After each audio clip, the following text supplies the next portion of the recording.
तर hello guys, emotional post झालेली आहे.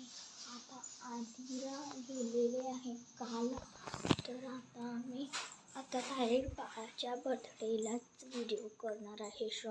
किती शॉर्ट्स केलो, किती मजा केलो.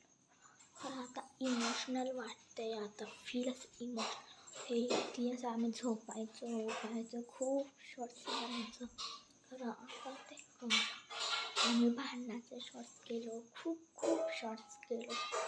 आता ते शक्य नाही. आता ती 18 जूनपासून आम्ही नक्की व्हिडिओ करतो. तर गाईज प्लीज या व्हिडिओला शेअर, सबस्क्राईब आणि लाईक करा. Bye friends, good night. आत्ता वाजलेले आहे पहा रात्रीचे 1. सिरियसली दाखवतो. सगळीकडे रात्र झालेली आहे फ्रेंड्स. Bye friends.